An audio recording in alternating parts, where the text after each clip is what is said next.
Hello and welcome to the Wow Show, an hour full of stories from and for truck drivers on the road. We're going to have fun saying thank you for who you are and what you do as drivers. And we're going to talk to some people who know their stuff so that we can learn more. My name is David Binyacek. I'm your host. Let's get started.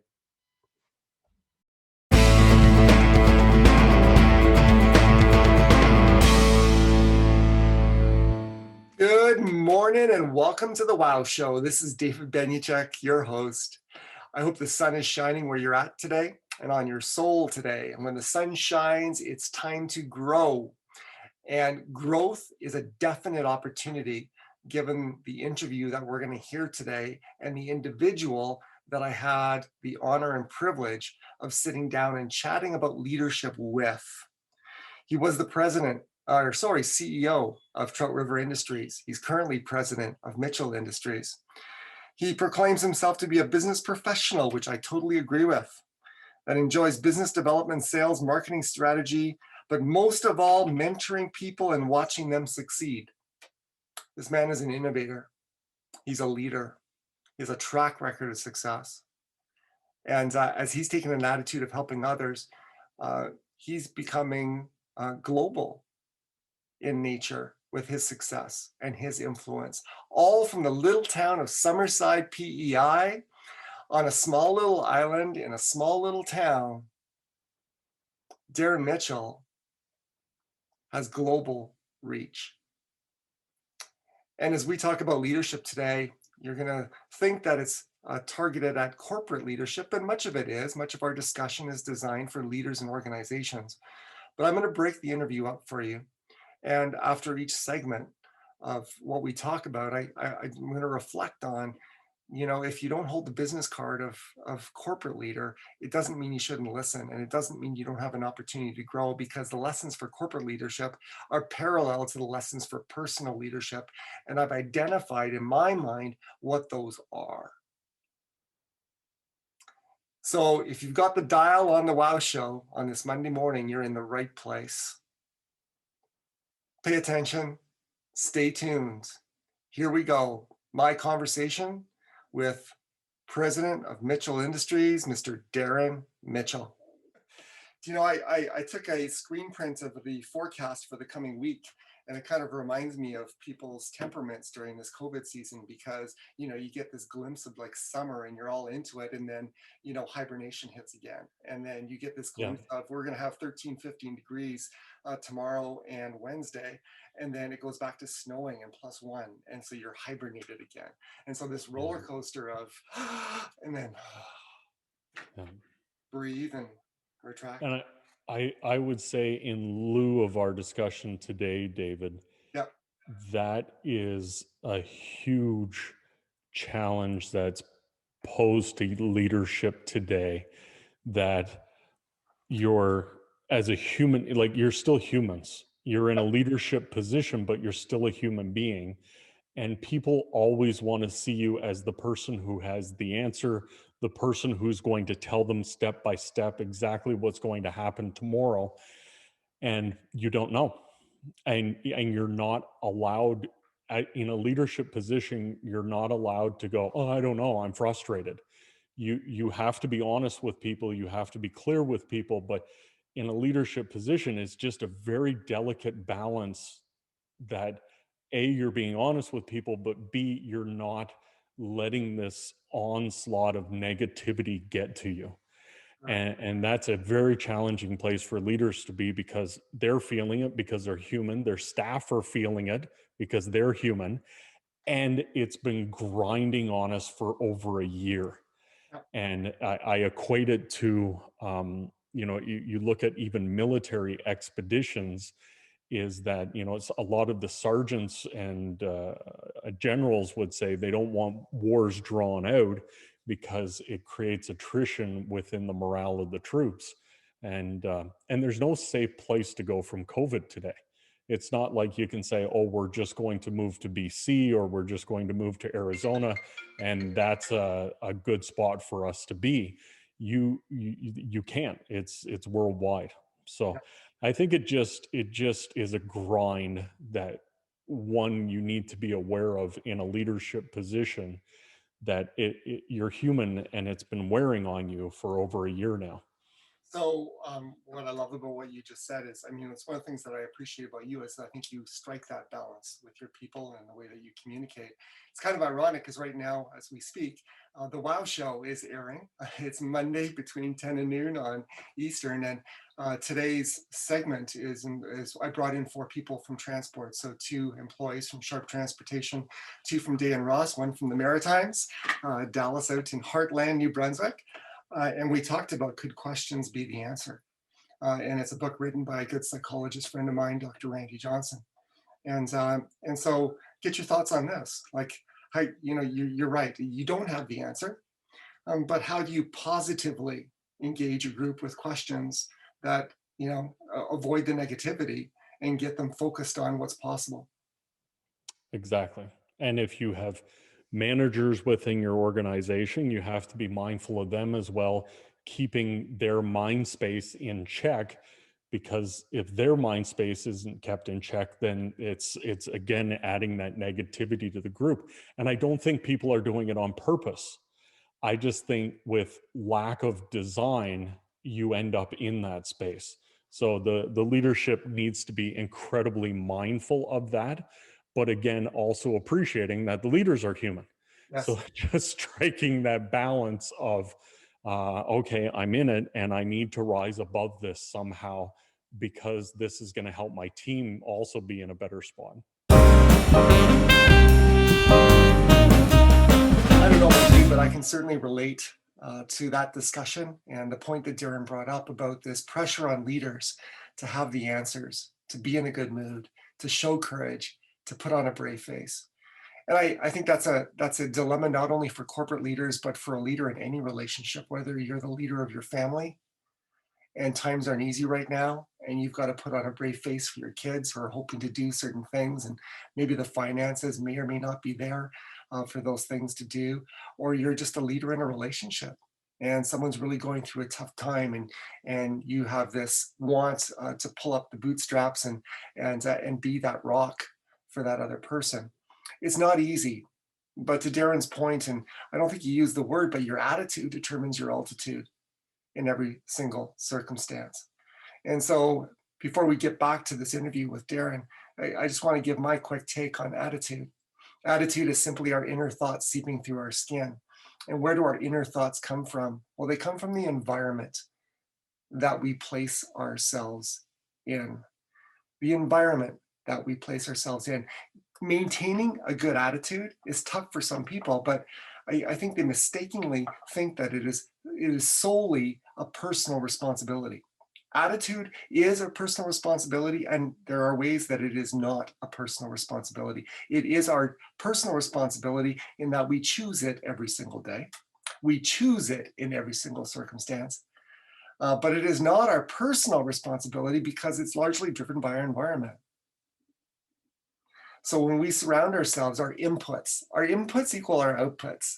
And so if you're struggling, like, be human, be real. If you're struggling, as a leader, either in a corporation or in a personal relationship, in a family, putting on that brave face and you don't like what your attitude is, it's okay to admit it. And more than beating yourself up and trying to be that perfect person and stuff down your feelings, don't do that. Acknowledge to yourself where your attitude is at and then change your environment. Because I guarantee that your current inputs are actually driving your current outputs of what's seeping through your skin, the attitude you display to other people. Changing your inputs without you having to strive can automatically influence a different attitude in you. What do I mean by that? Maybe your inputs right now are financial stress, uncertainty, disappointment of not being able to see, and longing to see family members that you haven't been able to see. I don't know what's going on in your life. And if that's what we're focused on, it's pretty tough to be cheery and optimistic and carry that great attitude with the people around us. But they are real. But what I'm saying is modify your inputs. So intentionally Start trying to do this attitude thing by yourself.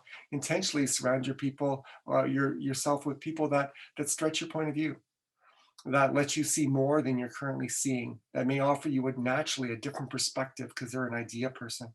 Surround yourself with people that are great listeners, so that as you simply just, let your reality out and are able to voice it, it no longer sits on your soul and seeps through your skin. And just actually being able to vent is really healthy for you. Attitude is more environmental than it is personal, if that makes sense. Changing our inputs automatically influence, despite despite us. In many cases, they influence what comes out of us.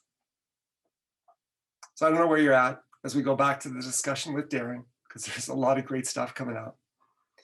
If your attitude isn't where you want it to be, or maybe where it should be, make a list of your current inputs and then mix it up a little bit, and you're going to love the results. So let's get back to Darrin and talking a little bit about vision.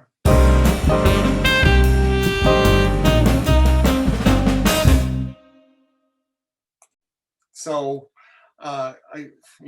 in my life and in the leaders that I've worked with, and I see it in you actually. I love your posts because your posts normally involve pictures. So whether it's you, riding off, if this is, if you're happy with what you've always gotten and you're in this old truck and, just keep on doing what you're doing, if you're content to get what you got by what you're doing today, or you're drawing, 3 months out and 9 months out and 12 months out, and you've got this pen in your hand, a piece of paper.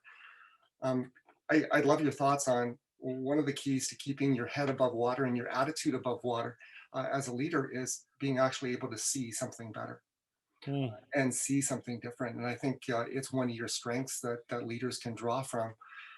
Where do you get your vision from? Because I mean, for those of you that are listening and don't know Darrin, an exceptional leader, 18 years, I believe it was, with Trout River Industries. 22. 22. Okay. There we go. 18 plus 4. It's all here. But the gray's only in your beard, Darrin, so that's okay. It's not up here. And now with Darrin, Mitchell Industries, and you are Darrin Mitchell. It's you've been able to show up in bad times, and with vision achieve results for your companies that are extraordinary and not normal. So you rise above, you conquer, and where do you get that vision from? How do you keep a fresh view?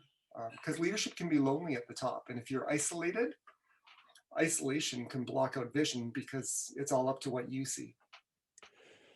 Um, yeah, I don't know if it's the right view, David, and thank you for the nice words, by the way. I don't know if it's the right view, but I think I had to learn early on that leadership, in some respects, is lonely. It just is. And yes, you surround yourself with good people and people who have skills that you could never match. Yeah. That's all part of creating a good team. But if you really are creating visionary leadership, you have to be comfortable with being lonely. Yes. And some people just can't do that because, again, if you think about it, and I don't want to get all Tony Robbins here, but Go for it. if you're really if you're really creating something unique, then that means obviously nobody's been there before. Yes. And that's where the lonely part comes in. But the flip side is if you're always trying to keep everyone happy, you're always trying to do what the textbooks tell you to do, you always take the best business advice, you end up doing what everybody else is doing. And you end up competing, and you watch your margins go down, and you end up coming home tired at night and looking at your spouse going, I think I'm doing everything right. Yes. And that's the challenge with that leadership game, is that if you're really doing something unique, you have to get comfortable in some respects being alone and doing things that cannot be yet seen, felt, heard, experienced, because you're really creating something new. And I remember numerous times that even putting new systems in place, creating new products, creating new distributions, I would even have some of my senior staff look at me and say, this isn't possible. And sometimes you would just need to grind through it. And once you got it set up, I would find that some of the same people would come back to me and say, we've been doing this the same way for years. And you're going, no, we were not doing it that way last year. And in fact, you were the one who was objecting to it. Yes. So, but how can you take something that's new and going to be beneficial for your growth and implement something like that and get the buy-in from the team, the customers, the supply chain, however your business works? So How do you get the buy-in?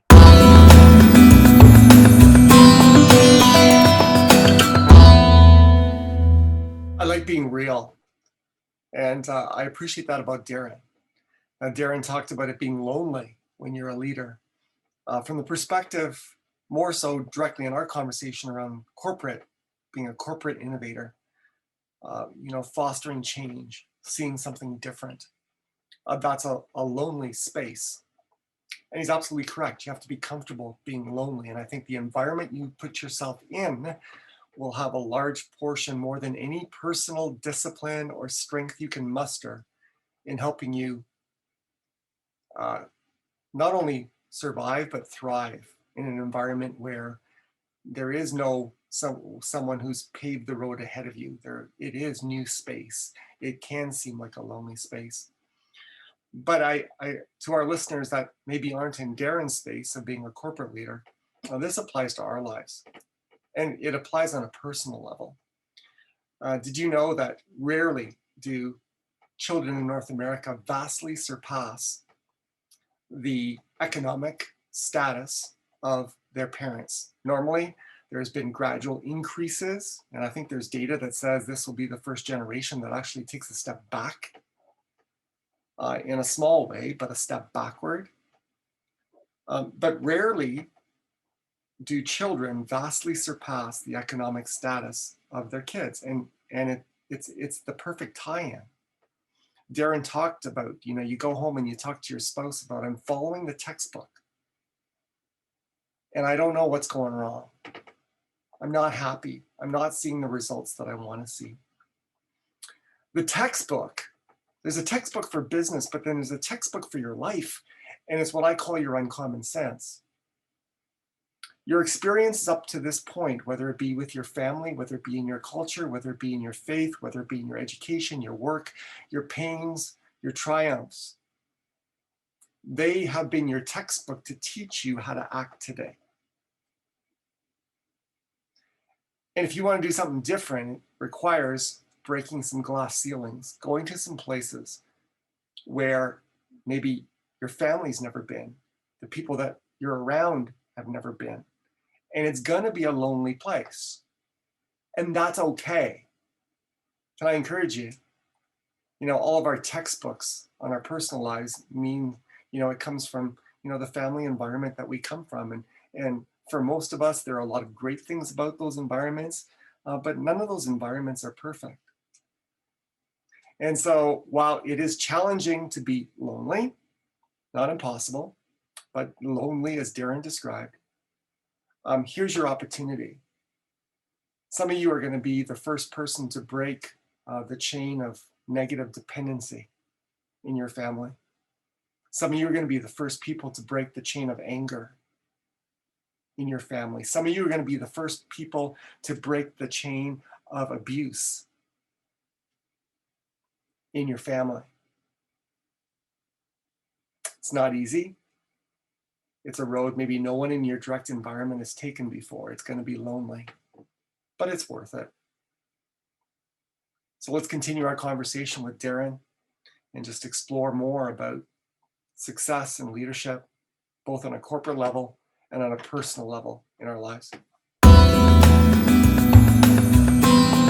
So let me delve into that, because I have to admit, when I was thinking about this interview, I mean, I wrote pages, all the things that I've kind of taken from you, and I thought, what can we get out of today's interview?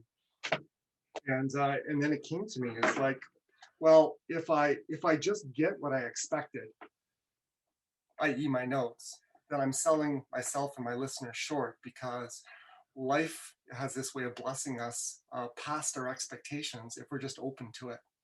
Hmm. And that's what you're kind of talking about, is this curiosity.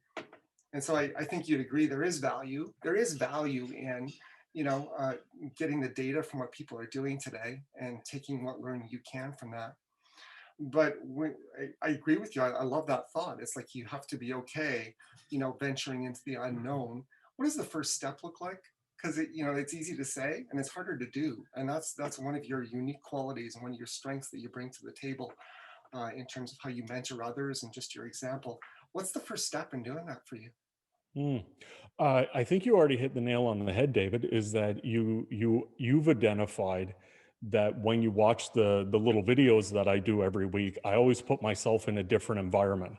So you've seen me on my tractor, you've seen me in my 1960 Ford, you've seen me at the beach, you've seen me all these different locations in front of all different pieces of heavy equipment that I use. Is I think the biggest thing for step one is realizing that this, where we are today, is just merely our environment today. Mhm. And so many people I see that have the vision, the day-to-day vision, we put in enough wood to get enough heat to get us through till tomorrow, Yeah, are more people who are responsive to their environment. yeah, And again, in a leadership position, you have to realize step one, that this is just my current environment today. And yeah, even if I'm here for the next 10 years, this is still not going to be the same environment tomorrow. yeah. It's just the environment that I'm in today. And today I could be having, pardon my language, I could be having shitty experiences in my business, Mhm. but that's just today. And instead of always emotionally reacting to that environment, someone in the leadership position has to say, all right, level heads, this is just the environment that we're in immediately. So in my trucking life, it's always Freaky Friday and Manic Monday. Mhm. Yeah, I could I could always predict Freaky Friday because nobody had the loads or the miles they needed during the week, so they push everything past its point by yeah, Friday. If something's going to go wrong, it's going to go wrong Friday. And the only thing worse than Friday is Monday. And Monday is all the things that went wrong on Friday, but nobody wanted to tell anyone. So, but once you can zoom out from that, and I think that's the first step, is just realizing where I'm at today is just my environment today. And if you can accept that as step one, you can now start to ask yourself, so what do I want for tomorrow? What do I have the ability to impact on my environment to change its state for tomorrow? And I really, I believe that to my core. This is you and I. yeah, This is just today. yes. It's and everything I do right now will impact the position that I'm in tomorrow. So I had the choice to accept this interview with you today. I've had the choice to accept your friendship. I had the choice to get out of bed this morning. I Mhm. had the choice to put all of my personal credit on the line for my business and thought of losing my house. Yes. All of those, those are little things, those are big things, but those are the choices that we made that said, I need to go beyond what my environment is today. Because if I'm merely a creature that always reacts to my environment, I am merely just part of the environment.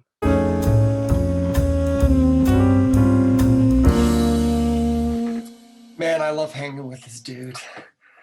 Darrin is so inspirational in his thoughts, and he's presenting you with a powerful reminder that you have a choice. Again, I don't know what your circumstance is today as you're listening to this broadcast, but whatever you're looking at, and maybe what's getting you down, is you always have a choice, even when you don't feel like it. It's a reminder that you do have a choice. And if you want to be a leader in your life and a leader of other people, the way to be able to recognize that you have a choice despite what you feel to me is found in what Darrin talked about. He puts himself in different environments on a regular basis. Some of you don't consider yourself innovators. Some of you, that's an issue because your team needs to innovate to stay relevant, or you need to innovate because you're not happy where you are in your personal life. Well, here's my recipe for innovation.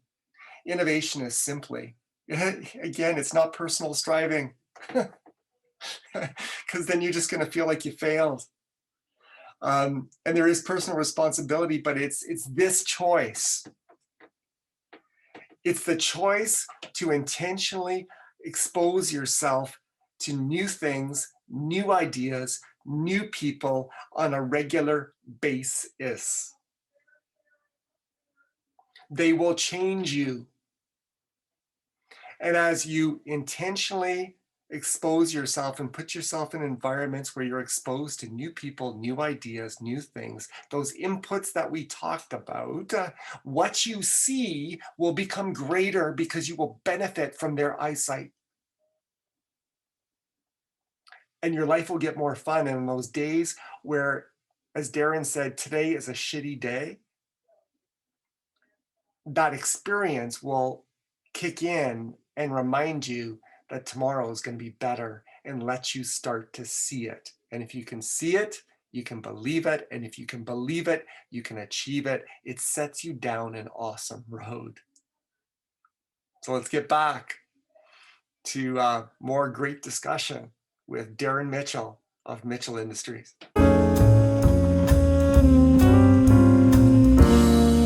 So messages to the listeners that are listening to this in terms of what I'm hearing from you is that, and I agree with you, I love to shout this from the rooftops, you always have a choice. So to our listeners, no matter where you're at, no matter where your stress levels are, no matter what you see or don't see, to the point, on Freaky Fridays and Manic Mondays, you don't see a lot past the emotional urgency that you feel. You always have a choice. And if you don't see it, I love your advice, Darrin, is change your environment and just move to a different space. I mean, we're learning from you just by hanging with you today. Yeah, it's amazing when you just hang out in a different environment, how people make you better and how experiences make you better. And so I just think that's so important. If that's one thing that people get out of this, is you have a choice. Yeah, I love it. Most people, you grew up, you didn't have choices about how you grew up and where you grew up. But when second you turned 18, you now have the ability to choose your future. What do you think stops most people and most leaders from taking that authority to make a choice? What do you think stops that? Because I see that so often. People don't use their ability to choose. We fought for all these freedoms in this beautiful country, true north, strong and free, but a lot of leaders don't act like it. What do you think stops it? I can only speak for myself, and my parents, I think, and you talk about true north, strong and free. I know what my parents went through. I know what my grandparents went through. And I feel a very strong accountability to creating my future. I maybe you can help bring out better words. I feel accountable for it. I can't sit back and do nothing when I know I have the ability to try something. I don't know if I'm going to succeed, Yeah. but I truly feel accountable for that. That if I didn't do something and I knew I had the ability to, I would have trouble sleeping at night. I'm okay with the mistakes. I have no problem with. There's a long list, Yeah. but I wouldn't sleep well knowing I could do something and I didn't do something, because I think so many people helped create the starting point I came from. I think so many people were involved in that. I would feel it would be disrespectful if I didn't keep going. Yeah. What in your parents, I mean, we're coming up to Mother's Day and Father's Day, so this is an appropriate question. What in your parents and your grandparents do you feel brought that accountability to you, or that desire to kind of honor their life experience, because it's obviously tied, you mentioned it, because of my grandparents and my parents. What did they do? What created that in you? You're going to make this personal? Yeah. All right. There were times, and you know what? Everybody has these stories. There were times growing up. I came from a road building family, heavy construction. And there were times that I see my mother cry because we didn't have enough food to eat. Yeah. And my father absolutely refused to take any government assistance and just said, this is never going to happen in this household. We will find a way to make it happen. But there's an effect to that, is being a young child and seeing your mother crying because there's no food on the table. That's not a fun spot to be in. That's something that was heavily imprinted on me that I'll never forget. And they found a way to make it work.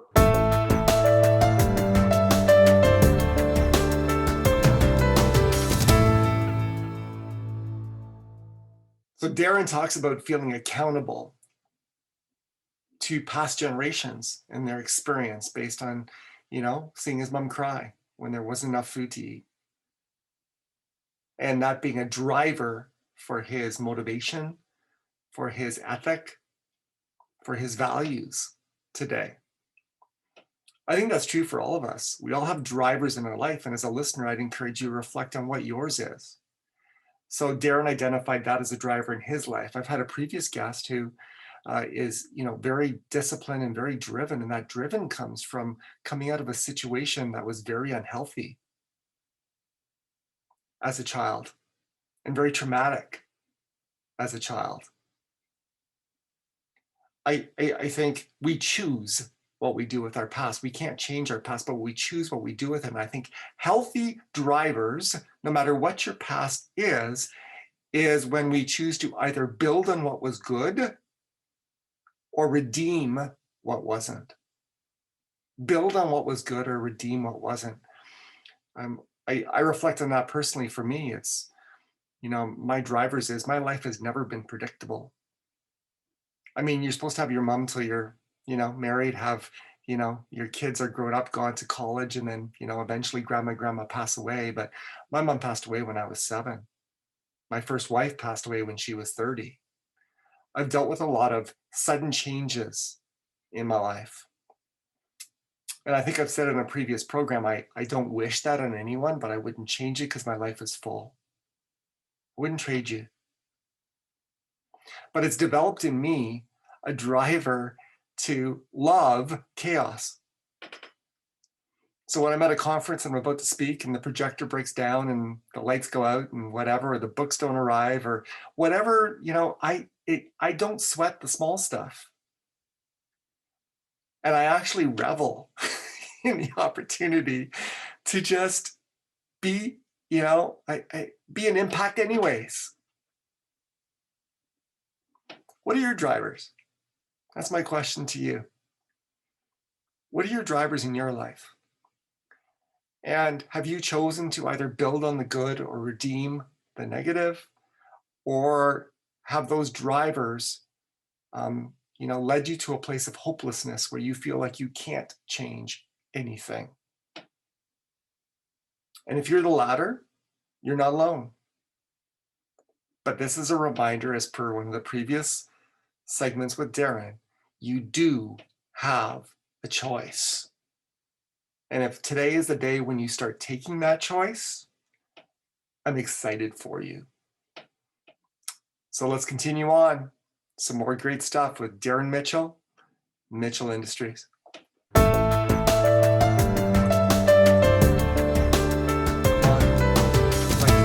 I just, this is a mic. That's a mic drop. Can I say this? You just nailed something that I've been thinking about on the head.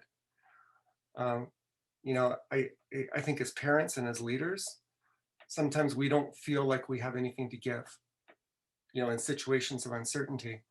But when you just give what you have to give, there's powerful things that came out of that. So you just talked about your parents, and like your parents, I have to confess there were not times in my life where the fridge was empty, but we certainly were not rich by any means. We were probably lower middle class if you were to talk about economic status growing up, but we were happy. But my dad, like your dad, gave what he could, which was an example of never give up, hard work, integrity. And I think if people can just get that, there's a whole bunch of things we're all not. But if we just give to our families and our people from who we are, it the money doesn't matter. The success doesn't matter. The list of achievements doesn't matter. You learned more from your father and your mother's struggles than anything. And one of the things knowing your story that I appreciate about you is that you're not going to let it stop with you. And so I love this. I love the power of generations to build on foundation and continue building. And I love how you're mentoring your son. Oh, thanks. And you have a cool story about, I mean, how old's your son? Well, I may have two for you. Yeah, So my oldest is in Ohio, and he is taking a high performance automotive program, yeah, and he's currently working part time for NASCAR. yeah, Last week we did a little coaching session with him and his friend, and he's now starting a mobile tuning business. So you've seen the mobile vans that go around and change oil or tires. Well, this business will be able to tune vehicles, yeah. and he thinks if he can do it right, he can pay for the rest of his education. That's awesome. So I'm pretty happy about that because there's no there's no problem getting them to work, which I'm pretty fortunate about. They're stubborn sometimes. I always say they get that from their mother. But and my 16-year-old, quick story there. He worked at Canadian Tire during all of COVID, and when a lot of the adults weren't coming into work, he was getting 55, 60 hours a week at Canadian Tire, and he came to me and he said, Papa, I have $16,000 in my bank account. And I went, what? And he said, yeah, this is what I got from all the extra hours of working and the bonuses from COVID and all that. And he said, I'm going to walk into the Nissan dealership and I'm going to throw that money on the table and buy a Nissan Leaf and no one can stop me. And I said, common sense might. And he said, well, what would you do if you were me? And I said, if I was you, I would buy a house. And lo and behold, within a month and a half, he had bought a house. He had enough for the down payment.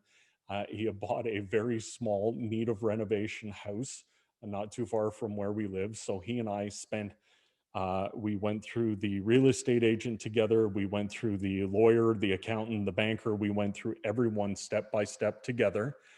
And we also did the renovations together. And in the end, we interviewed 15 different groups of people, and number 16 he ended up renting it to, that are paying $12.50 a month in rent, Yeah. and also showed him how to set up Google spreadsheets so he understands how money's coming and going. And yeah, it was forget about the house. It was just a really good experience to go through as a parent, to say, from where we came from, you need to understand how money works. Otherwise, you're going to end up with, old twisted up hands and wonder, you know, did you produce the results you were looking for when you started out, whatever you're planning to do in life? Yes. Success can be a choice, no Yeah. matter where you come from. So yeah, he and I spent many nights um, renovating this house to get it up to where the point it is, and I had my moments with him too. Yeah. It's not all perfect, Yeah. but you're able to do that. Most parents would, when the son said, "No one can stop me," the temptation as a father or mother is to say, "I can." Yeah. But people don't usually react well when we tell them what to do. And Yeah. so the ability that you were to use questions to kind of coax that out of him, and he was willing to ask questions of you. Yeah. That's just an awesome tribute. And so, yeah, I love that. And generations just built on a foundation. I think it's a lesson for leaders and companies also. Here's a 16-year-old that owns a house.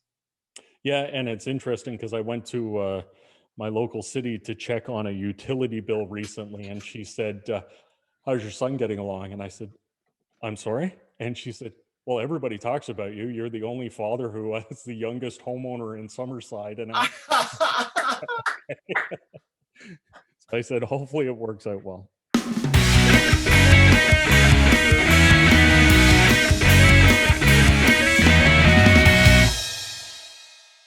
An awesome story.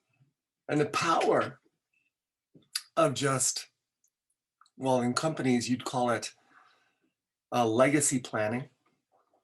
But in real life, it's, yeah, the legacy of generations. But actually, that story of, just being impacted by his parents and now how he's impacting his son just reminds me that, the inheritance you leave for your children or the next generation or the people that see you is far less what you do and how much money you leave, and far more who you are and how they see you act, even in adversity, even in struggle. It's a powerful legacy that we leave our children, and it's one of the biggest gifts that we can do. It reminds me of the story of one of the supporters of this show, Bar J Mechanical in Balzac, Alberta. I've come to appreciate Dave and Michelle. It's a family-run operation in Balzac, just outside of Calgary. And it's a shop where there's just integrity and there's hard work, and they care about their customers, and you feel different when you walk into this particular shop. And I've had the chance, actually, because his dad made the Wow Trucks calendar, which is the photography side of me, and the transport calendar I produce each year. I had a chance to find out his story, and you could just see how, the discipline and the integrity that Dave and Michelle display is a gift. It's not something they honed completely on their own. It's a gift of the textbook that was given to them by Dave's dad, Wes, and by his grandfather. The legacy you leave has less to do with the figures in your bank account than with your attitude and your behavior in the circumstances that people see you finding yourself in life. And that's within the reach of all of us. And that's great news. So let's continue on. Darrin Mitchell, Mitchell Industries. But yeah, David, I don't know if it's going to help for you or for your listeners, but one of the other things that I seen, and I just took some notes here about good things that I've seen in the past Yep. that I've had the pleasure of learning from other leaders, is a lot of people. Are we thinking mainly in the trucking industry? Well, leadership applies across the spectrum. Yeah, I would agree. It's straight across. Some of the best ones that I seen that I would go and visit, because I always like meeting with my customers and saying, just tell me about your business, period. Ups, downs, highs, lows, what's working, what's not working. Is there was a lot of them who were planning on things that could go wrong in the future today. Mm-hmm. Like they were taking it personally, saying, I don't want to get stuck in this negative position 2 weeks from now. So I'm going to take positive actions today to mitigate the risk of that negative thing happening. Yep. So whether it was a maintenance program, putting in kits in the trucks. So like I went to one owner's house, and in his house on the kitchen table, I think they had over 50 trucks on the road. So a good sized business. He had little Tupperware containers he had bought from the dollar store, and he was doing little emergency kits for all his drivers. Yes. And I loved the leadership involved, that anybody came in, they were watching him personally developing these little kits to say, one, I care about my drivers, and two, I want them to think about whatever can go wrong will go wrong. So how do we plan for this happening before that emotional moment? Yeah. I like it. It ties in. I just did an interview with a gentleman that was a former MTO officer in Ontario, so Ministry of Transportation, and we talked about for truckers just to have that preparedness kit of small things that can go wrong, like light bulbs and so on, that can actually get them sidelined on the side of the road. But if you can fix it while they're there, then you're free to go and you don't lose downtime. You don't lose a whole bunch of things. And if you just thought about these things in advance, asking questions, what might I need tomorrow Yep. that I can prepare for today, I think is awesome. It's a great lesson for leaders. Yeah. Mm. And again, spending that time to do a bit of preparation before it happens, because again, it also wears on you when you're going, I can't believe this happened. I can't believe that happened. I can't. Well, you can only do that so long before you run out of steam. Yeah.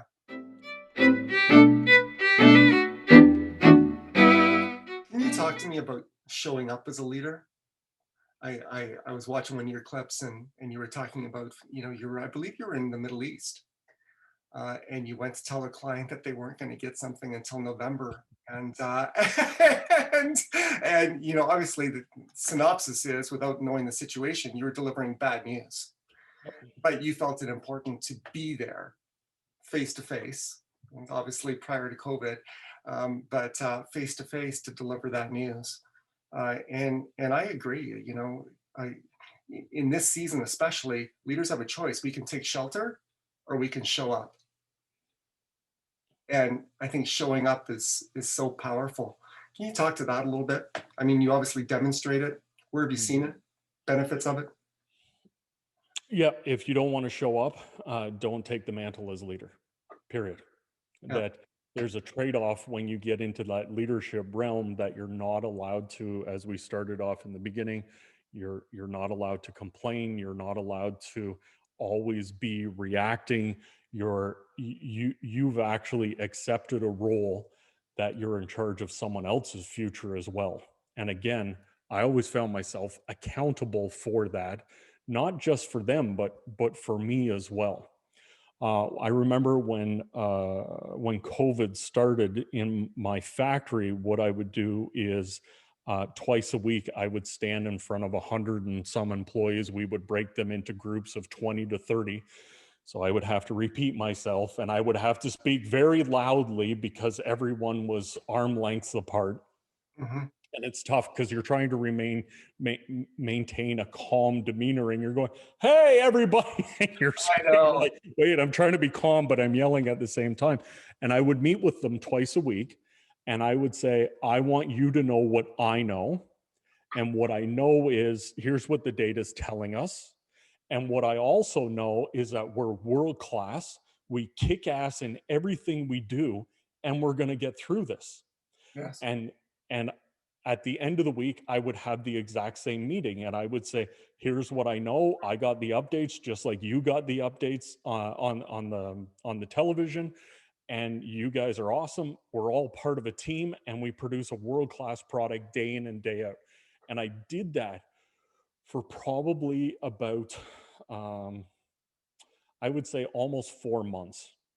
And coming on to the end of it, my manufacturing manager pulled me aside and he said, we're good on the meetings. And I went, nobody likes the meetings? And he went, no, they do like the meetings. They're just feeling better about themselves now. And I went, good. Because it's a challenge to stand in front of people and walk that thin line of saying, I want you to see me as strong and confident, and I'm going to just, push forward on everything possible because you showed up today. I'm definitely showing up today. Versus, you can never lie to people, ever. Yeah. You can never, ever do that. You can do it once and you're done. Yeah. So, walking that thin line of being honest and positive, and we're going to find ways to make this happen, that gets people excited about coming to work every day. And again, there's people dealing with things when they're at home, and you don't know what people are dealing with when they're at home. And sometimes I even found that work was a safer spot for my employees than it was at home. Yes. And that's something that I took to heart, and I felt accountable for. I didn't want it. I just felt accountable for it, is to say, okay, if work is more stable at home, then we're going to create a nice, stable environment for you to be successful in.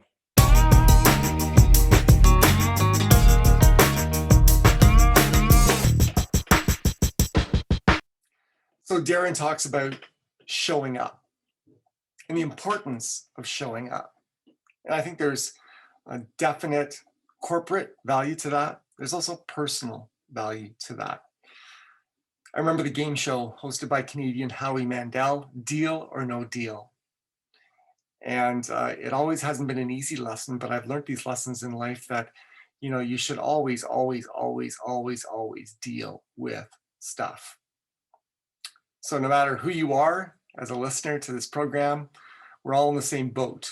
Our stuff is different, but we're usually all dealing with stuff or stuff that's calling out to us. We have stuff that's calling out to us to be dealt with in our lives. And I love what Darrin talked about, going to his people on a twice a week basis in times of uncertainty and just saying, here's what I know. And while there may be a lot of uncertainty in his mind, he communicated what he knew.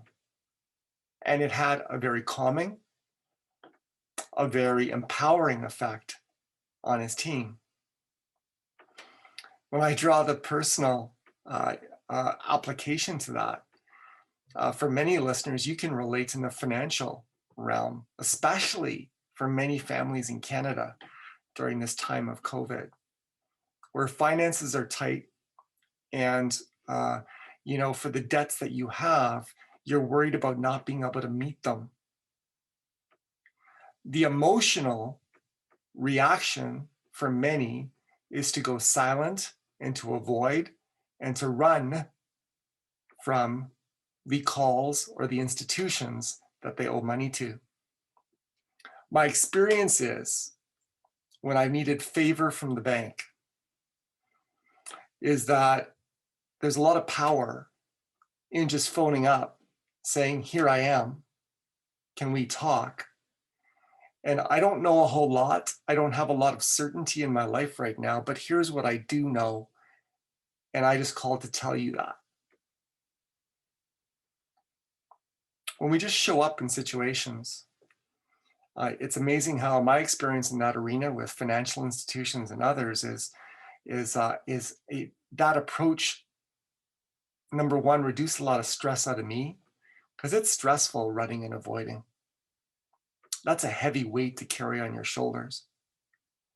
But it built favor, trust, and relationship and respect with the people that I was dealing with. Maybe that would have never been there had everything just been rosy and I had always had, 6 figures in the bank.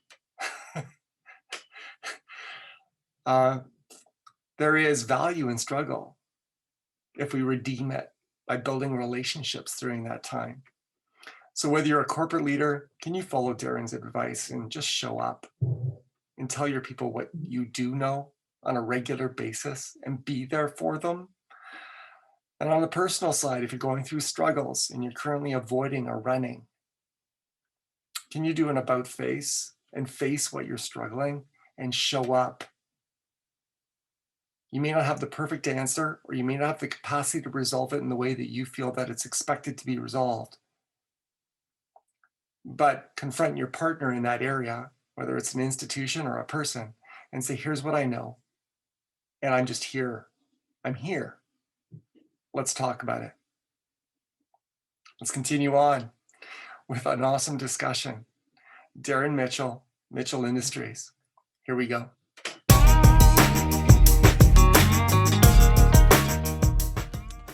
The other thing was, and you had mentioned earlier about the Middle East, is I received a phone call from potential customers. It was probably about a $10 million deal in the Middle East, and they sent me all the documentation, and they were ready to go, and they needed all of the products by May the 1st. And I remember how excited I was because I got a $10 million deal. Mhm. Yes. And Yeah. then I looked at the date and I went, oh crap. They were like, we already had the production. Instead of getting all the materials to make what they wanted, even if we had the materials, we couldn't have done it because the production slots were already taken up. Yes. And again, you never want to go back and start fiddling with the promises you've already made, Yeah. because you've already made that. You can't, I would never do that and saying, well, we'll just push people aside because their money, somebody else's money is better than their money. I would never do that. So I remember having the paperwork on my desk that day, and I went, okay, well, I'm going to book a flight. And I went home and I seen my wife, and I told her I was leaving. And she said, "Isn't that near Syria?" And I went, "No, no, it's like far away." So, and it was when, and the conflict is unfortunately still going on in Syria, but flew to England and then to Amman, Jordan, and they picked me up at the airport, and I went, I wonder how this is going to go. And the company that sent me the order, they're the ones who built the airport. Yeah. They're the ones who built the highway. They're the ones who built all the skyscrapers. They're big global company. I think they do something like, I think it's something like $4 to $5 billion a year in business. Wow. And this, insignificant Canadian is just showing up at their headquarters to deliver some bad news. So anyway, they picked me up. I think it was, forget all the time zones. Their time, it was 1 o'clock in the morning. They picked me up at 7 o'clock in the morning. They picked me up at the hotel again and took me to the building. And we went to the, I don't know, the top floor of the building, and just sat there. And I had to deliver the bad news. I just said, I cannot do that. I know you've asked for all the product to be delivered in May. But I can't do that because I've made promises to other people before we even knew each other. And yeah, that's when the yelling and the screaming started.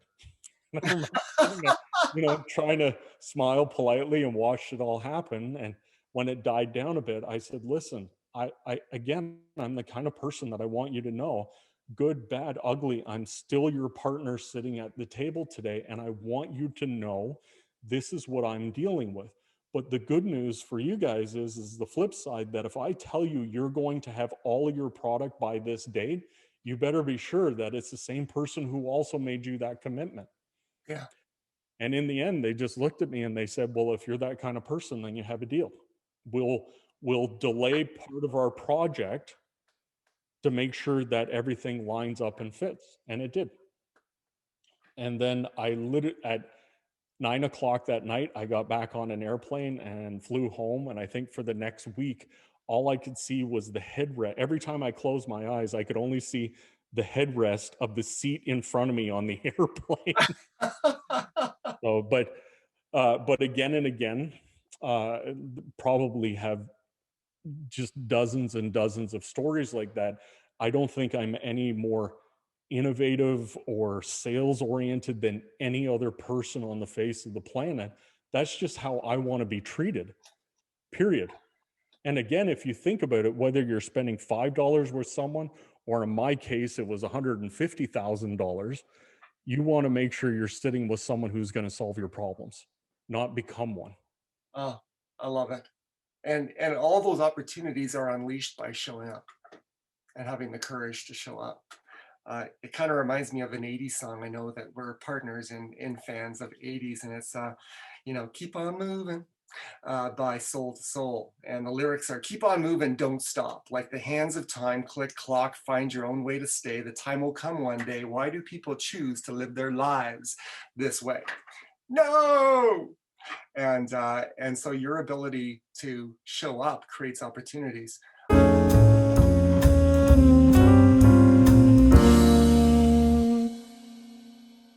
Very cool story that Darrin just shared with us. And it just reminds me of the power of our personal brand. We all have companies that we deal with, and some of those companies may have major brands. Your bank is probably a major brand in Canada because there's only 5 or 6 major banks, unless you deal with a credit union. But in essence, when we deal with those institutions, the brand is the person that we're dealing with. And as I will tell Darrin in a coming part of the interview, they bought Darrin Mitchell that day. in the Middle East, and his willingness to stand up and show that, when I commit, I commit. And you may not like that I'm telling you I can't deliver in May and it's going to be November, but you're going to like the fact that ongoing as we do business, I'm a partner at the table. I show up, and when I commit to you, you can count on it, and that's worth something. The power of our personal brand. I've written a book called Authenticity, taking authority over your authenticity. And I mentioned it, Darrin, in this interview, but one of the principles in the book is to shout out so loudly who you are. And that happens when you show up, people can figure out who you are, that your fans find you and haters stay away. Because we all have both in our life, people that we were meant to do business with and people that we were not meant to do business with, and become distractions to our potential if we, just for the sake of cash, bring them into our world or try to bring them into our world. And I just think of some personal brands in my life that I've seen that have been just so powerful in driving results and in driving work-life balance, not just results on a financial sheet. Yes, that's important for their companies, but relationships that were full and rich, and communities of people that came together and were better for having been together, both in a business sense and the personal relationships that ensued out of that, and the community that was built of friendships. I think of Dominic Rapazzo, who was a gentleman I worked with at Shell, and he's down in Stony Creek. And we won our business that we had no business winning because of his ability to relate and just be genuine and authentic with the people that he dealt with. I think of actually another one of our sponsors is Lesco Distributors up in Edmonton, Alberta. They're a chrome and accessory shop. And I think of Tina there, Tina LaFrance. And your experience with Tina will not be like any other experience you've had with a salesperson at a typical store. But she is who she is, and she has this huge following of people who love who she is, even though it's not the norm. But you know what? Isn't a customer value proposition wanting to distinguish yourself from the norm in a business sense? Well, it does in a personal sense as well. And so it's powerful. I think of Glenn Caldwell at NEL Insurance in the transportation sector, another gentleman who I've watched for 20, 30 years. I've known Glenn. And just from who he is and how he shows up and builds community and engages community, his brand is invaluable to the brand that he works for at NEL. It's never too late to bolster your brand.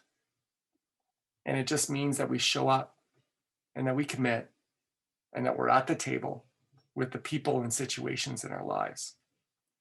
So let's continue on with my discussion. Darrin Mitchell, Mitchell Industries.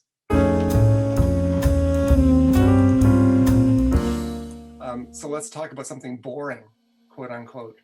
I heard a little mouse talk about some interactions you've had with Mr. Elon Musk and the Tesla company, who Elon is, love him or hate him, he certainly is a unique character. He's an innovator, and I think industry needs characters like that. He thinks outside of the box, and you've been able to help them out in terms of their boring project, which is tunnel creation, high-speed underground rail that's transforming, potentially transportation in crowded cities like Los Angeles and New York, and Las Vegas is the project I think that's first moving ahead. How'd you get connected with that? Video. So my factories and still me are located on an island in the Atlantic Ocean. Yeah. And there is no reason on paper why we should be successful. We are not near the customers. We are not near the supply chains. We are not near the transportation routes. There is absolutely zero reason that we should be successful. Yeah. So day one, just like you and I are doing right now, we started doing videos and reaching out and talking to people in a very human way. And that was extremely successful for our business because we got to build trust with people before they knew who we were. Yes. So by the time we actually started working together, they got to know, like, and trust us. The flip side is in doing these very open and honest and unpolished videos, if someone didn't like us, they would say, well, I don't want to work with you. And I actually considered that to be incredibly respectful, because instead of me pushing you saying, come on, we should be doing business together, it gives us a chance to say, maybe it's not a good fit. So I had my business development manager. I said, "Come on, man! I've been doing all the videos. We need another face." I, people have got to be getting sick of seeing mine right now. Mhm. So I asked him to do a video saying, here we are. We're open to business. We like doing business with creative people who have creative ideas. And I asked him to do one of those videos, and he started filming a 1 minute video at 11 o'clock in the morning. And at 4 o'clock in the afternoon, I left. And he was so angry at me. This is stupid, and I don't know how to get my words out. And what if we look bad? And how do I tell them all the right? And I said, just be yourself and say, hi, we're Yeah. open for business if we. So anyway, he produced a horrible video, and it took him, I think it took him 11 hours. I said, Crazy. great. I said, great. It's like skating. When you start, you're going to be bad. So congratulations, you've started. So Yes. we posted the video, and I think it was within a month. He came in my office and he said, "Have you heard of the Boring Company?" And I went, "Oh, you better believe I have." And I said, "What's up?" And he said, they're on the phone right now." And I said, "All right, what? Give me the phone." Yes. So anyway, I said, "What are you guys doing?" And they said, they tried to explain who they were. And I'm like, "Oh, I already know who you are." But anyway, let them explain everything. And they said, "We have this project going on, and we need some help with our innovation to get the material out of the tunnel in an efficient way." So I said, "Well, the only thing possible right now is for me to hop on an airplane, and let's really see what you're doing, and let's come up with a really good solution for it." So flew to Los Angeles, took an Uber, went, and so if you picture one intersection on a road, it was Tesla headquarters, where a lot of them work out of, and this corner was SpaceX, Yeah. and this corner was a massive 10-story parking garage for all the employees, and there was one more corner, and it was just a hole in the ground. And I went, that looks like where we're supposed to go. So anyway, walked over, and just when we started walking down a ramp to go to the thing, all the security found me. So they all came running out, which was awesome. And I told them I had a meeting, and they went, "Oh, okay." So we went down in the tunnel and seen what they're doing. Incredibly innovative stuff. And I think one of the things, I don't want to give too much of a plug for Elon Musk, but what he's doing is just absolutely amazing. And what I think people don't give him enough credit for is he's not afraid to try something and fail. Yeah. And while we were in the tunnel, they were explaining to us, we tried this, it didn't work. And I would say, okay, what's that over there? Well, that's another thing that didn't work. Well, what's this? Well, that's another. We only want to get to where we want to go, and we're okay with doing the things that don't work because it's going to get us that much closer to working. And they seem very proud of it when I was there, and I was pretty impressed with it. So anyway, came up with a solution, sent them down some product to Las Vegas where their tunneling project was. And I just seen in the news last week that they're completed the first phase Yeah. of that project. Saw that as well. That's amazing. So you've kind of wrapped up, you tied in our beginning conversation with, or at least in my mind, it's tied in the beginning to now. Earlier on, we talked about, giving from who you are, being powerful, and or giving what you have. Sorry, giving from what you have.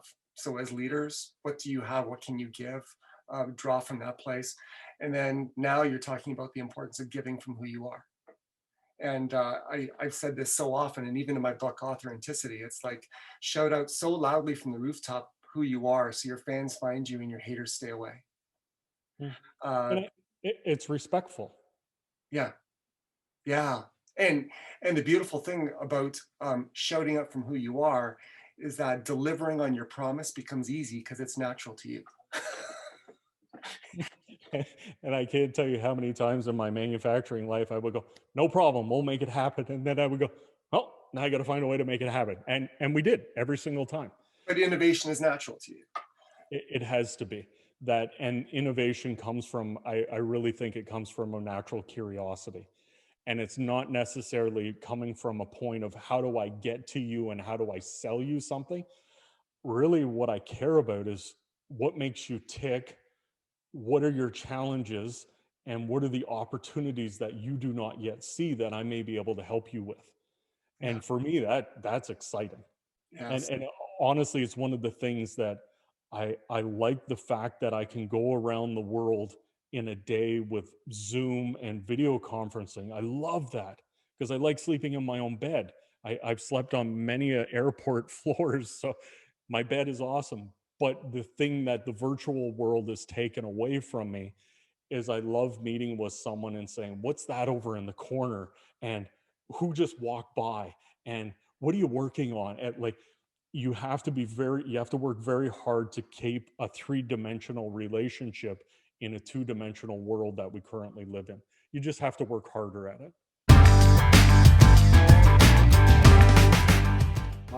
Our conversation is, you talked about, it's just time to try something new. You aren't afraid of shifting.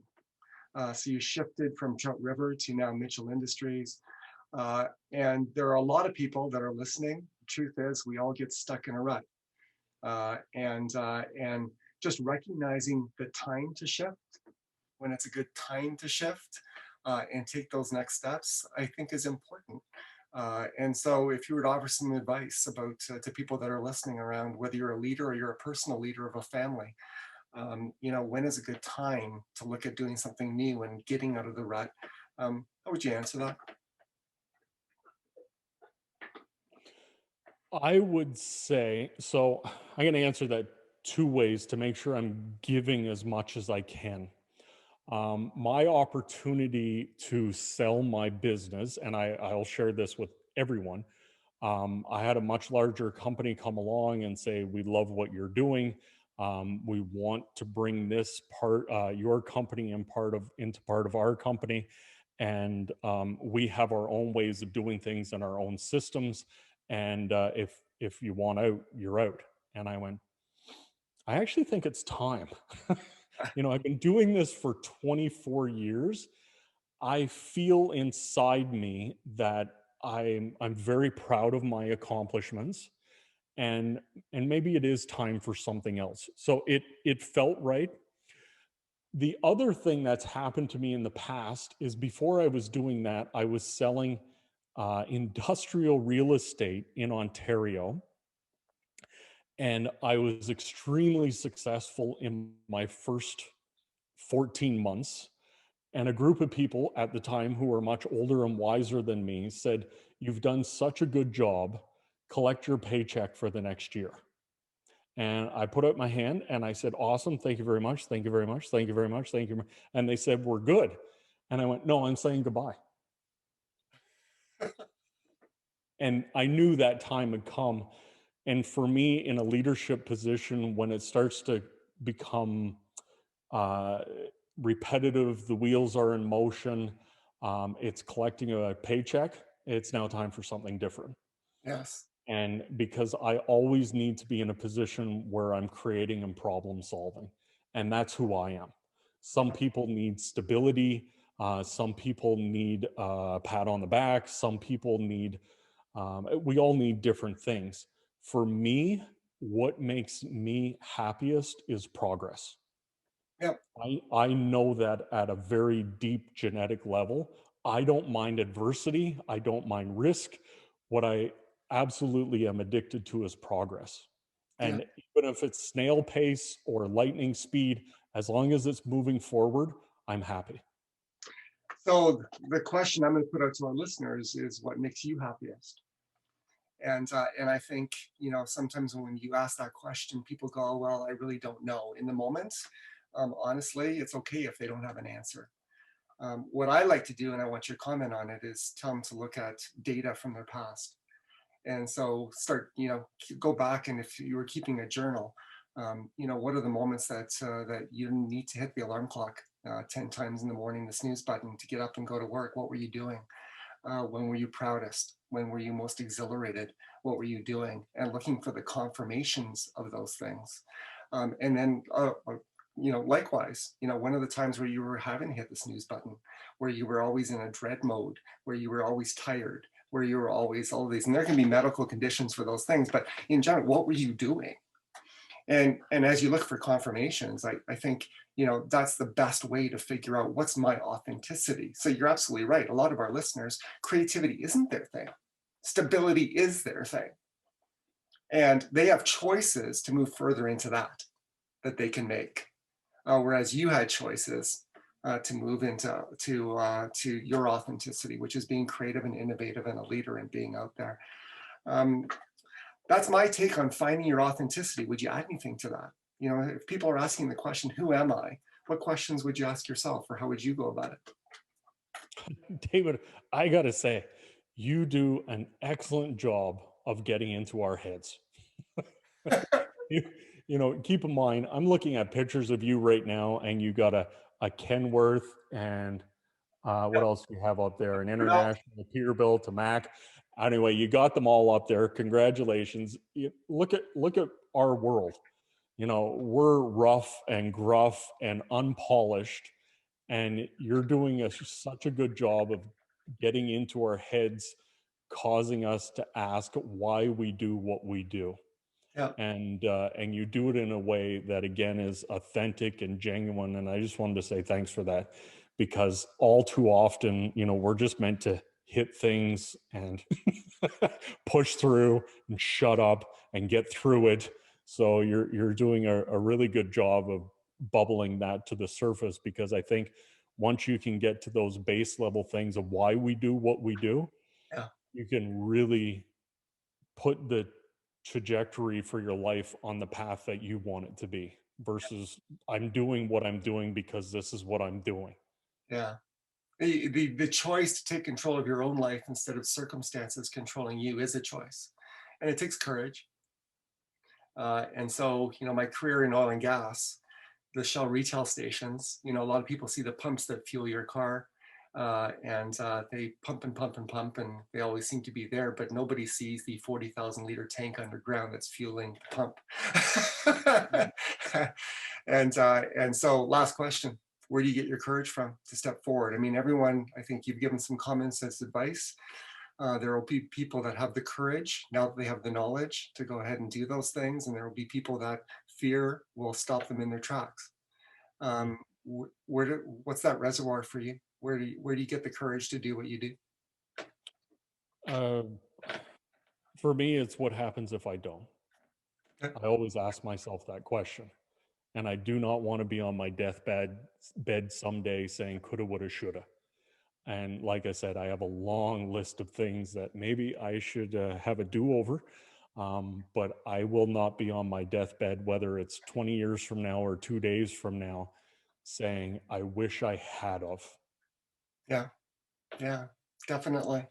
I love it. Well, you are making a difference. Proud to call you a friend.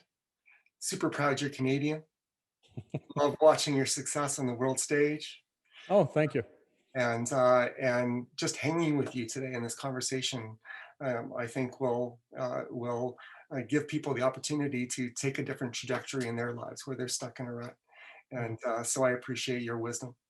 And thank you, David. And I'm going to say it one more time so you make sure you clearly hear my compliment. I think all too often we're not allowed to talk like this. And I admire your courage for continually bringing this to the surface, because I think this has the most value added. Um, it makes the most value added difference in people's lives when you can stop for 5 seconds and say, why am I doing this? Yeah, And And think of the industry we're all in. We're, like I said, we're rough and gruff. We're not supposed to talk like this. And so I thank you. I received that. And so I'll end with this thought, because you live that as well. I don't pretend to have the answers. What I love is asking the questions and exploring that, just that childlike curiosity to discover solutions. Your opportunity with Boring Company came when you didn't pretend to have the answers. You just wanted the right to ask the questions. And you flew out to Los Angeles, and you drove a major contact with a truly innovative company. And good things happen to good people. We just dare be curious. It's okay that you don't have the answer. Just go and start asking the questions and be a partner, as you said, with people, and just great things happen. So I'm excited to continue to watch what's going to come into your life. Are there any immediate plans, any immediate things in the short-term horizon, aside from some of the projects? I mean, they're going to keep you busy that you're working on, but any other things coming up in Mitchell Industries? Working with right now, the biggest project that I'm working on is I have a handful of manufacturers that I'm working with, looking to do some realignment to make sure that they're maximizing their potential and their profitability. And it isn't about cost cutting, it's about making sure that things are lined up to produce the best amount of success that and especially I spend a lot of time manufacturing, and I see all too often manufacturers see themselves as a process and not a business. And I'm stealing some of your content right now. I see a lot of leaders out there who are almost feeling trapped and sad. And I know that's a very childlike term to use, Mhm. but I'm asking them, why are you feeling stressed in this position? Well, it's always about, it's never on time enough, it's never quality enough, it's never cheap enough. And you're going, wow, that sounds exciting. No wonder you feel like shit. Yeah, How can we put the business in a position where you also see that progress that you're looking for and the advancement that you're looking for? What we don't want to do is see your manufacturing business driven down to a point where you're just only competing on small percentage points, and that's how you see success at the end of the day. So how can we reposition this business in a niche market that's value added, that the customers are clearly seeing that value that you're bringing? And we're also going to stop doing some of the things that may be draining your cash flow because they're very time consuming and you'll never win at. And I ended up doing a session for a group of automotive parts manufacturers, and one guy said at the end of the session, he said, "I've been doing this for 26 years, and I didn't think we were allowed to speak like this, Darrin." So why do you come to work every day? yeah, Uh, uh, I don't know.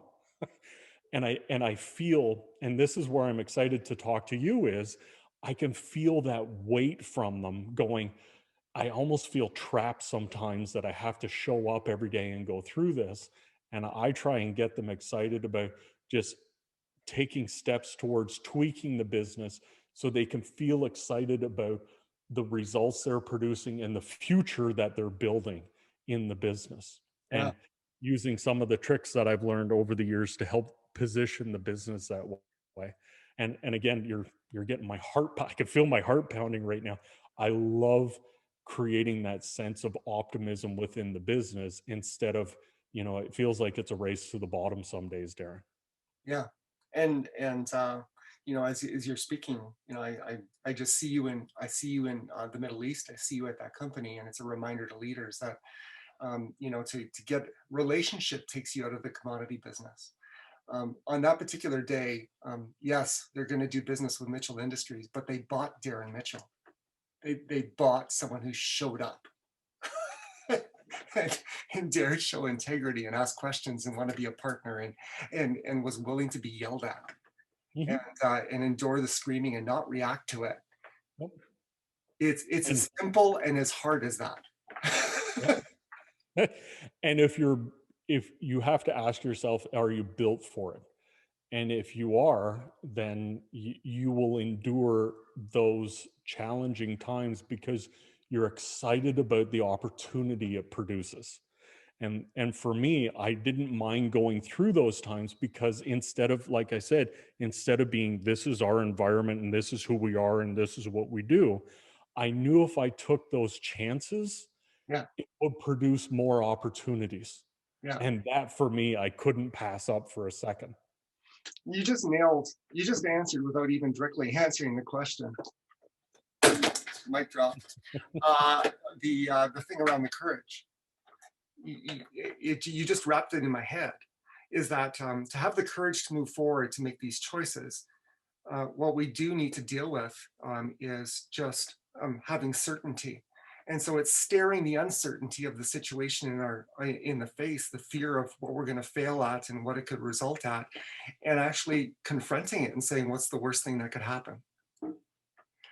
And the second that you put a face to it, it's usually smaller than it is when it just muddles around in your mind. And when you choose to be okay with it, the possibility of it, not that you're striving for it, but you're going to go for it. And if that's the worst thing that happens, I don't regret the choices I'm going to make. I think that's the recipe for the courage and the boldness that you need, because certainty fuels courage. And we never have total certainty, but in confronting our fears, I think we can get enough to display the courage that you often display. And that's why I like hanging out with you. I go and do this shit, and then you basically tell me what I did or didn't do. I'm like, is that what just happened? But I have to tell you, there are times when you go, holy crap, did that ever hurt? Okay, everybody take one step back and we're going to go forward again tomorrow. And you have to be comfortable with that too. Yeah. And just as your dad's struggles made you the person you are today, our struggles will help others and will determine who we become. Don't be afraid of them. Walk into them, address them, show up, get out. This has been awesome, Darrin. Appreciate you. Appreciate you, appreciate you, appreciate you. Thanks. And like I said, you doing this, especially in a field where we're all rough and gruff, it's awesome. Because it's not normally how we deal with things. Yeah. And that's, I think, is real value that you're bringing to the table. So please keep doing it, because if you can think of how many people you're affecting on the leadership side, because how many people report to those leaders? You getting to one person today, David, you getting to one person today in a leadership position has the ability to now impact dozens of other lives. So it is value added, and thank you for doing it.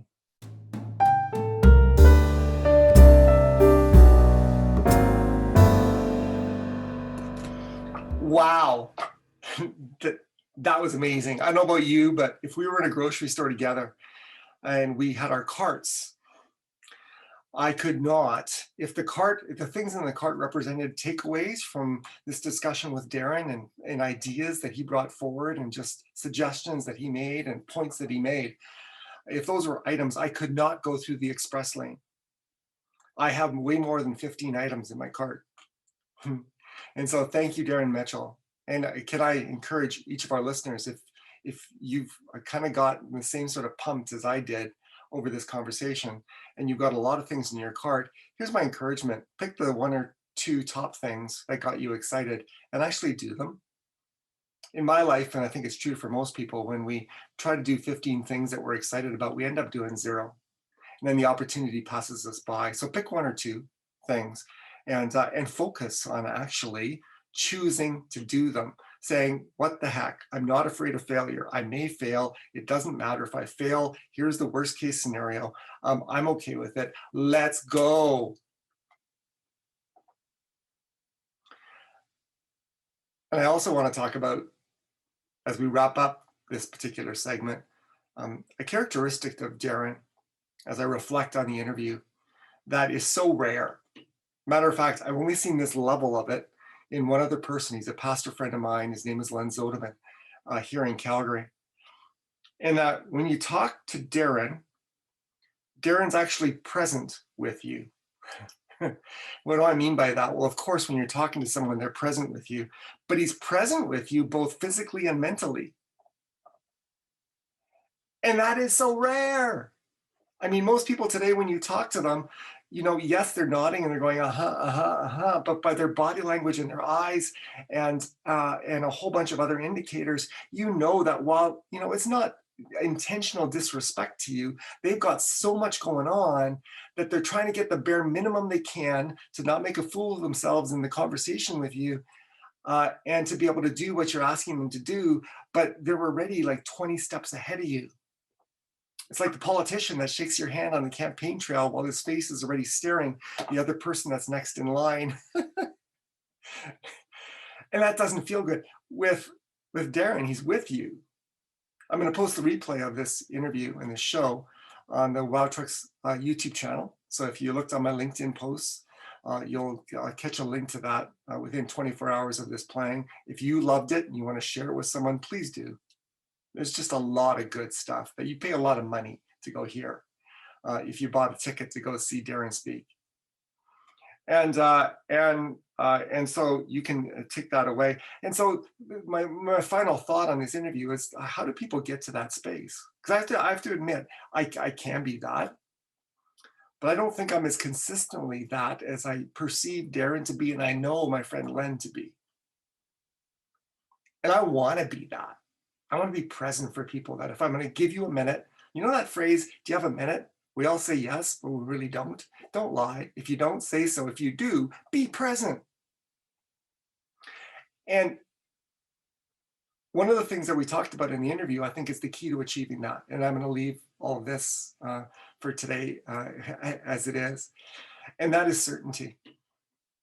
When we have certainty in our mind, and there's not a whole bunch of things that are swirling around because we know what we can do in a particular day, and we've got it written down, and we've got it prioritized. And we know that as other things get thrown at us, what the criteria is. We know what we can do. We could take an hour explaining it, I won't. But as an overall concept, when you know what you can do, it settles you down. There's not a whole bunch of doubt in your mind. There's not a whole bunch of what if. There's not a whole bunch of uncertainty in your mind. There's certainty. And that brings people to a place of rest and confidence and peace and a huge F word, not the 4-letter one, the 5-letter one, focus. I think the only thing you should strive for in your daily work is to be at what I call at rest. It's a principle of my faith as well. It's the only thing we're supposed to strive for, is to be in God's rest.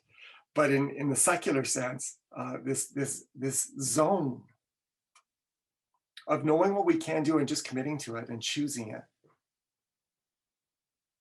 is an amazing place to be. And it's achieved when you write down and sit back and step back, like Darrin said, take 5 seconds, step back, and just reflect on what can be done in any circumstance, choose what you will do, and know what you will do regardless of the outcome. Whether it went badly, you know what you're going to do. If it succeeds, you know what you're going to do. You have some idea. All of a sudden, the whirling in your head goes away. And you become a better communicator, you become a better priority manager, you become a better manager, you become a better leader, you become a better father, mother, friend. There's a ton of stuff that's unleashed. So Darrin Mitchell, I'm going to continue to come up with ideas as I reflect on this interview, but once again, thank you. And we'll definitely have Darrin back on the show if he's willing to come in future episodes and just catch up on what he's up to and what he's thinking. When you just hang with people that stretch you, good things happen.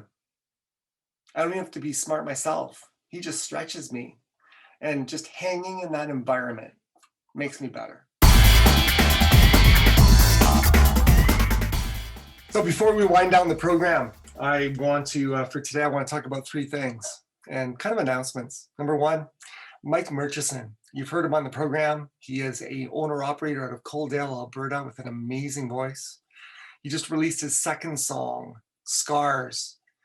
In the photographer side of me, had the privilege of both photographing and videoing for the music video for this particular song. And the video is going to debut at the beginning of next week, but the song Scars is available across all online platforms. So this is a man who recognizes the fruit of what life on the road gives him in terms of stories and narratives to tell. And he has been gifted with an exceptional voice to tell it. So I'd encourage you to check him out, Mike Murchison, Murchison. And he's connected to the transport community. He's got a great heart and a great voice. So check him out. Number two, I mentioned Glenn Caldwell and NAL Insurance during one of the segments. And here's an example of the community that he builds. NAL has been working with a number of fleets to create what's called the Essentials Trailer. And the trailer is being, passed across a number of fleets to help deliver supplies and just thank you material to a number of essential workers in their community during this time. Currently, it is in Arthur, Ontario and region with Ivan Armstrong Trucking. And so Jeff Lambier with Ivan Armstrong Trucking has been responsible for helping businesses and helping essential workers in his community and delivering exclusively with this particular trailer and one of those trucks. And so this Essentials trailer is just another example of this outward focus and this way of giving back that both Glenn and NEL and the team of fleets that they've assembled have, and that are really a tribute to who they are and what they do. So thank you, Glenn, NEL. Thank you, Jeff and Armstrong Trucking, and all the other fleets that will be carrying this Essentials trailer around. If you're on LinkedIn, if you just search, you'll probably see a bunch of posts. You can see pictures of it. I'll also post a picture on wowtrucks.com with the replay of this particular show. And so you can check it out as well. But the Essentials trailer, good stuff. The tagline for this show is we're in it for the long haul. We're in it for good. The Essentials trailer, NAL Insurance, Ivan Armstrong Trucking fall in line with that. And man, it's an honor to celebrate when people are doing good out in the community. And the third is around leadership training. And I it's something that I do. And I appreciated Darrin's comment just around the ability to listen and reflect back to people what I'm seeing, so they can kind of take that and form their own pathway forward, just using that sort of advice. Honestly, that's what I love doing. I've developed my own leadership curriculum. It's called Building Capacity. And it really is focused on the power of an environment. It's a blueprint to building work environments that influence your people more than you ever could yourself as a leader. But it's never cookie cutter. Similar to our discussion with Darrin today, it's about listening and just being really curious at the onset. And then letting that listening drive the application of the material to the very authentic needs and goals of the people that are in the room. I think especially with COVID, whether it's me or someone else, that style is going to be so important because there is so much trauma that we're going through. There is so much stress that are on people's lives. If it's not at work, it might be at home, separation from family members where COVID doesn't allow you to go see them, financial stress, just a number of things. That during this and coming out of this, whether it's me or someone else, that listening facilitation of a pathway forward, the ability to reflect back what people are thinking and where they're at and expand their view of what's possible is crucial. If that's your company and you recognize that need, would love to help you. You can email David at wowtrucks.com as well, WOWTRUCKS.com, or david.benyachak@gmail.com, either email. Or you can give me a shout at 403-874-1044.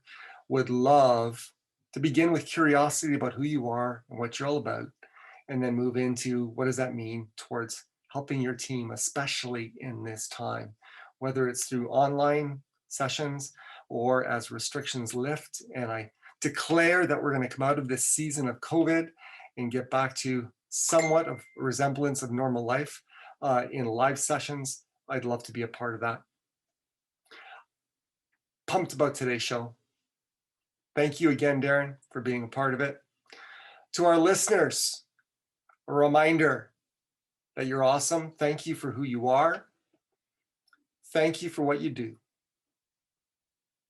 Hope the sun is shining on your hood, on your plant, on your soul, wherever you happen to be today. And until we talk again next week, Monday, 10 to noon Eastern, the WOW Show. David out. God bless.